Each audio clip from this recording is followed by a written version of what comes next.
24-year-old COVID patient Patrick Bershia had been hospitalized just over a week when we first met him earlier this month. Sorry, what? Take Take a breath. He struggled to breathe, but he wanted to keep talking to share this message. As soon as I can, I'll get the vaccine. And I highly recommend anyone who has it to do it, because this is a very scary situation. Do you regret not getting the vaccine? Absolutely, I 100% regret it. Specifically, what was... So, do you think the COVID vaccine is important? Well, a lot of people don't, because of the miscommunication or misinformation on whether from other people or from social media that have stopped ones from getting the vaccine. One of the person that felt that even the COVID vaccine wasn't real, and that it was something that the government had put out there as a conspiracy theory. People also think, young ones think that because they're young, they're not going to get it, or they're not in a group setting. So COVID for them isn't they put and it's that they're less likely to get it. So they ended up putting, getting the vaccine to the back of their mind, and they just don't do it. So as we can see the example of views that a young one had, and I'll finish playing it. I, much like a lot of people in my age group, didn't really have a whole lot of proper information.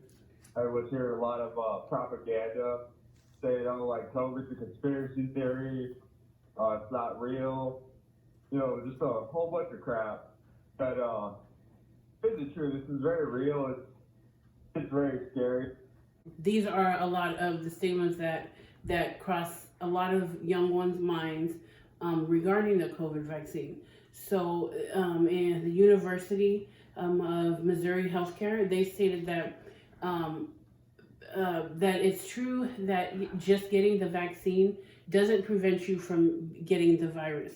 What the vaccine does is produce more antibodies to help your immune system fight if you do become exposed,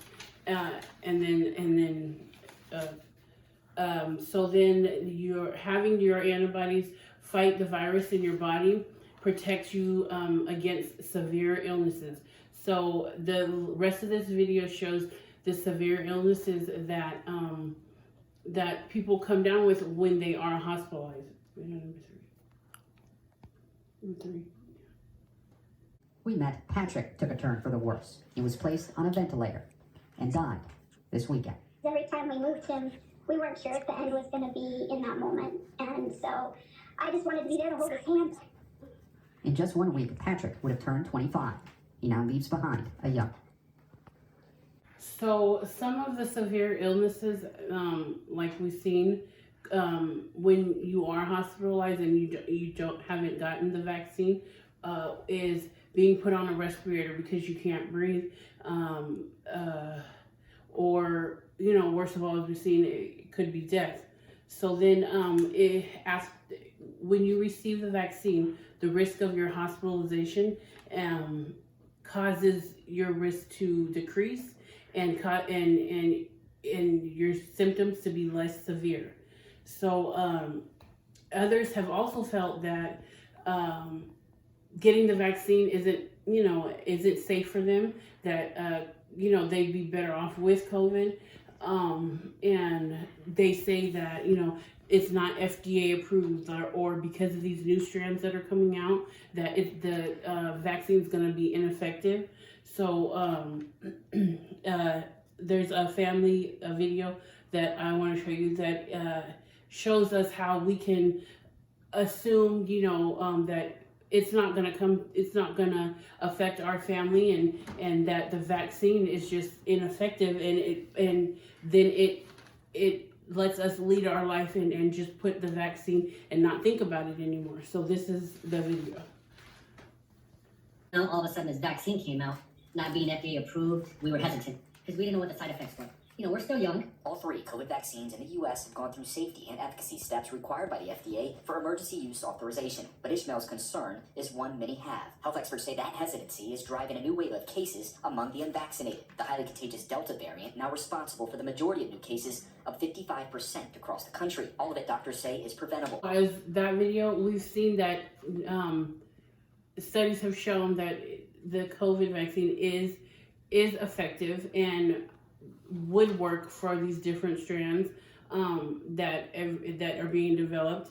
The CDC, or the Center for Disease Control, stated that while COVID vaccines were developed rapidly, but all of the steps have been taken to ensure the safety and effectiveness of the vaccine. So CDC has gone through extensive testing and monitoring, and they've shown that these vaccines are safe and effective and continuously undergo, the more intensive safety measures for the U.S. So if you think about it, what does getting the vaccine mean for you, for the person sitting next to you, or for myself?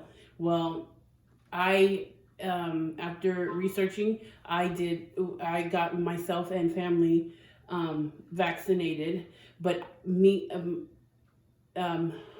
too. But myself and thought the same, like these people, that it wasn't going to affect my family or but after seeing these videos, I did go and get the vaccine for myself and my children. So and getting the vaccine means that your risk is serious of getting seriously or severely ill and hospitalized. It lowers your risk. It decreases the risk. So the CDC also stated in 2021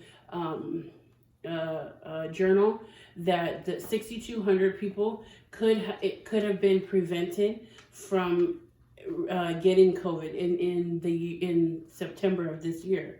So I mean, what could you look forward to getting the vaccine? Well, that means that you are able to get, including resuming activities that you were doing before the pandemic. You're able to resume these activities, and that if you're dining, go out to a restaurant or something and you're dining in, you still want to take precaution, and your safety measures of still wearing your mask, because there's people that aren't vaccinated, and you could pass on that risk to them.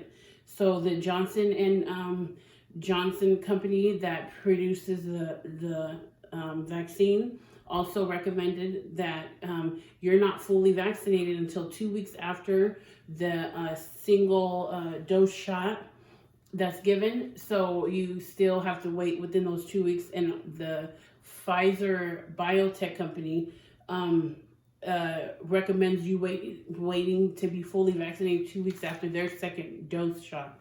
So and now hearing this information, if it doesn't make you want to go get or change your decision of getting a vaccine, hopefully this has it shows you a little bit more information and the importance and realization of why you should get your vaccine.